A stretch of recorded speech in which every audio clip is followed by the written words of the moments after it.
How's it going, y'all? Aiden Anderson here with Moscow Report. I had the privilege recently to sit down with Latah County Commissioner Tony Johnson and talk to him about what the county has been up to this month and what we as citizens can be paying attention to for the future. Let's get into it. Tony, how you doing? I am doing well, thank you very much, Aiden. All right, well, on that note, how has the county been doing this past month? What have you been up to? Well, okay, Jason and I started back in January, so we got 2 new county commissioners.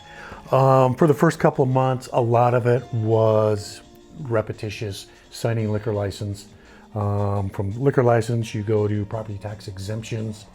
From there, a lot of it is just the routine work of keeping the paperwork flowing, keeping up with what the state asks us to do. Mm-hmm. And is there anything in particular from this month that you would like to highlight as a conversation point that you guys have been on about for a little bit, or anything like that? What have we been talking about? You know, a lot of it is some of the things that come up are just maintenance of, let's just say maintenance of the courthouse. You know, you got to go through the documents. Ryan brings us the bid proposals. We go through the legals of all that kind of stuff. Sign them, and then we keep moving on. Other big issues, some of the big stuff coming up is really going to be the budget.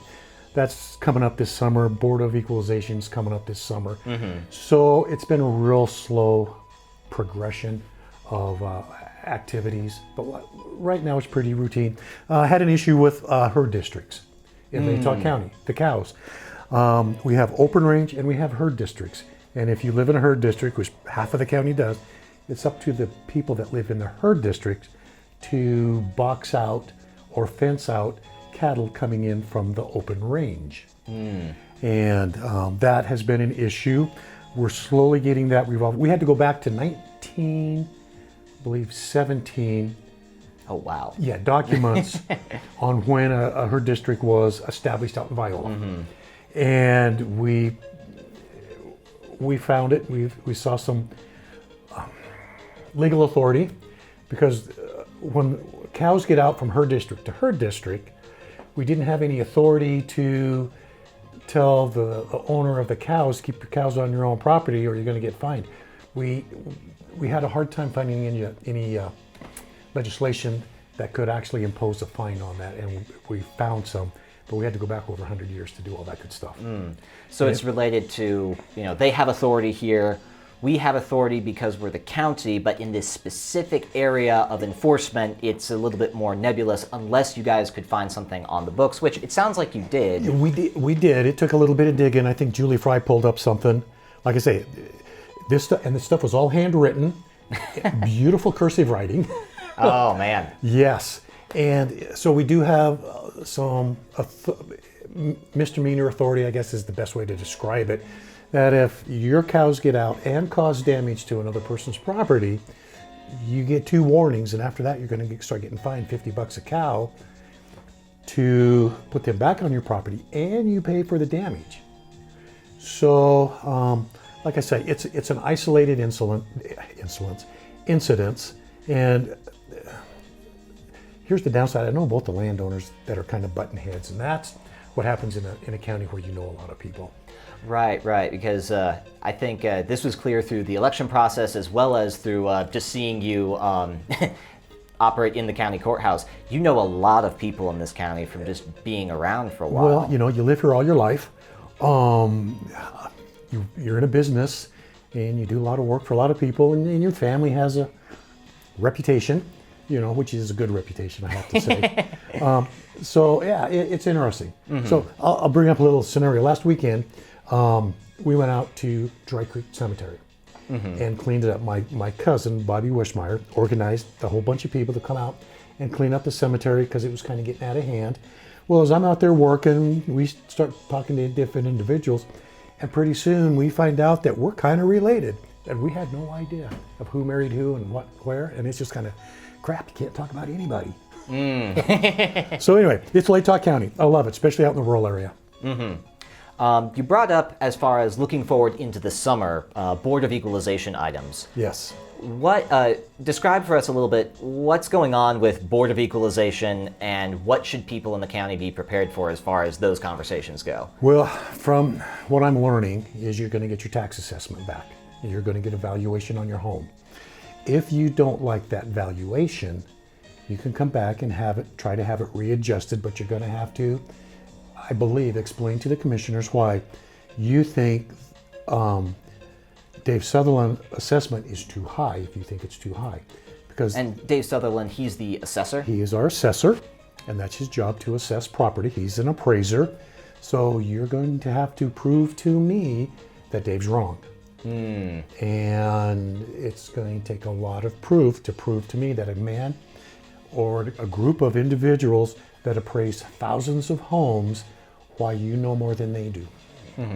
So is it you specifically, or is it the whole Board of County Commissioners? It'll be the whole Board of County Commissioners.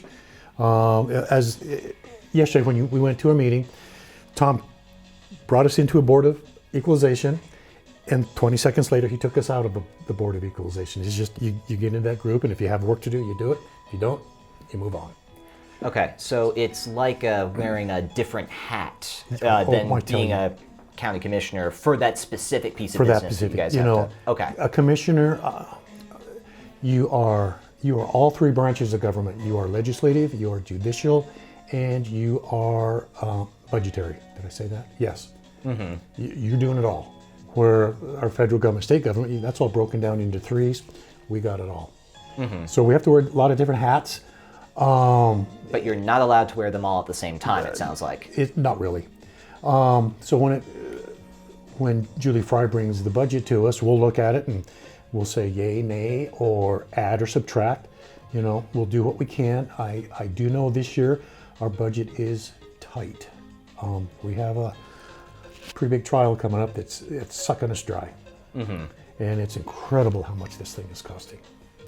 Yeah, I mean, everybody talks about legal fees being what they are, and then when it actually gets in the weeds of something like what has progressed here in Latah County, or I guess now in Ada County with the proceedings moving down there, but it's still impacting us. It's still impacting the states. The state's picking up the whole bill now, so everybody that lives in Coeur d'Alene, Sandpoint, Boise, you're all paying for this. So all the delays and all the stuff you see on TV that's trying to delay this trial is just costing us big money. In what ways? Is it just because it's delaying it and making it take more time, or are there other elements to it where, because something happened on TV, now there's this additional investigation or process that the trial has to go through in order to proceed? That I don't know a whole lot about. That comes out of the prosecuting attorney, and that's Bill's area of expertise. So he shares a little bit about that in civil, so I'm not going to go into it and screw something up. Fair enough. Go on YouTube, and what you see on YouTube, take it with a grain of salt. A lot of it's sensationalism. Everybody wants their face on there because if you hit the like, they get money, I guess. I'm not sure. Yeah. So the facts are the facts. Our prosecuting office is doing an amazing job. Bill is up there working 7 days a week. That man's amazing. Him, all the people in his department, they are amazing people, to say the least. Well, just to ask you a little bit more about being a new commissioner, what's been as regards the learning curve, what have been some of the bigger challenges or more unexpected elements of the job that you've taken in stride and now you're incorporating into your life? But well, all the different people that are affiliated in government, we have a really, really big government, and people depend on grants in order to operate. Like yesterday, we had the Soil and Water Conservation District come in, and they need funds for fire mitigation. That's before a fire would happen, to clean up the ground. If we should get a fire on Moscow Mountain, if we could clean up that mountain, it would maybe be less destructive. But that's really hard and expensive to do. And our current administration right now is basically cutting everything, I believe. I kind of see what they're doing. I know why they're doing it, because we're broke and we don't have the money to do it.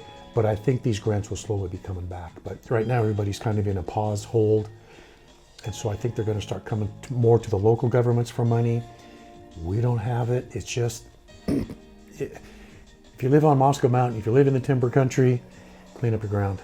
Get rid of all the fuels you can. Cut the trees away from your house. Be fire smart. Yeah. Totally be fire smart. In fact, around my house, I live out in the middle of a wheat field.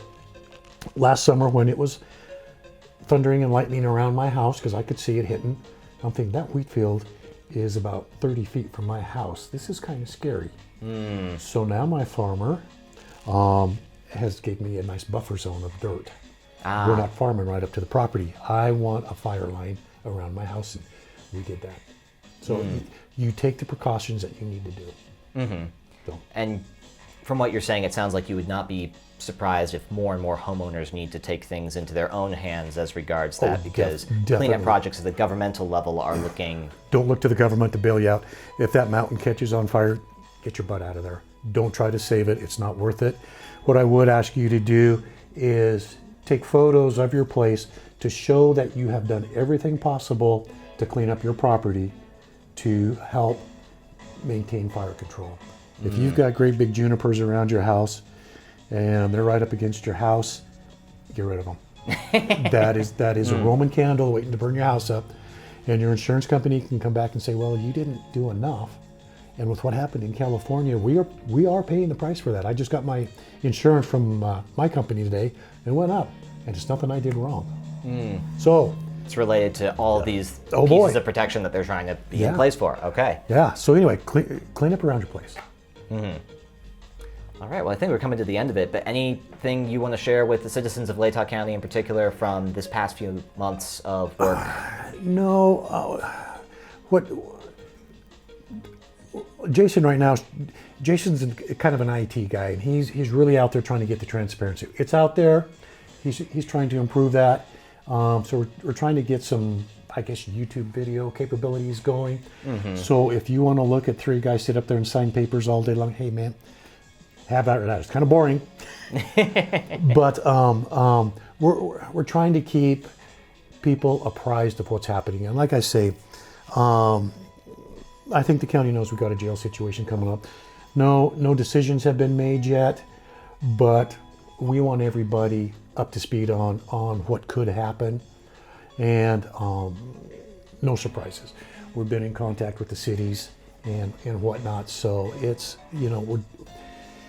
this is the generation I think is going to possibly get stuck with maybe either fixing up a jail or building a new one or the other.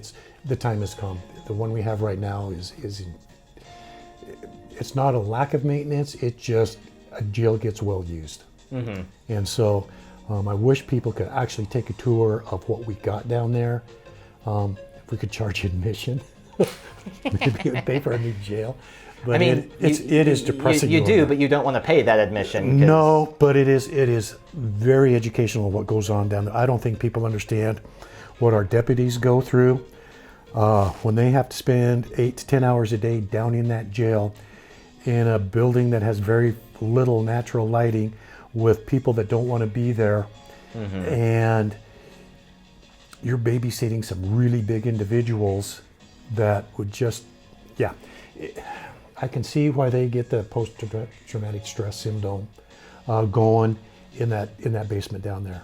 So I feel for those guys. That was totally surprising to me what those guys have to do down there. And I have to take my hat off to those guys. They are doing an amazing job. Yeah. Sounds like a lot of challenges ahead. They are. I'm looking forward to it. It's completely different than what I did for 50 years. This little piece of equipment doesn't have a motor on it. I'm not used to that, but first day on the job, we flipped this open, and I asked the guy, "How you turn that on?" And she looked at me. Tracy looked at me kind of funny. He goes, "You're kidding, right?" And I go, I'm not a computer guy. I am learning. It's an interesting device, to say the least. So anyway, no, it's been a good job. I don't think there's a college degree out there that could prepare you to be a county commissioner. It is absolutely on-the-job training. I'm just now getting my feet wet. But like I say, I'm having fun. It's interesting. I hope I'm doing a good job for you. But like I say, tax season's going to be rough. We're doing the best we can, but like I say, we're getting bit hard this year. All right. Okay. Tony, thank you for your time. All right. Thanks, Aiden. So there you have it, folks. I hope to have more conversations like this with the commissioners going forward. As always, we'll have the relevant links posted with this video, and if you have any questions you'd like me to ask the commissioners, please send them my way. I'm Aiden Anderson with Moscow Report, and this has been an update from Latah County. We'll see you next time.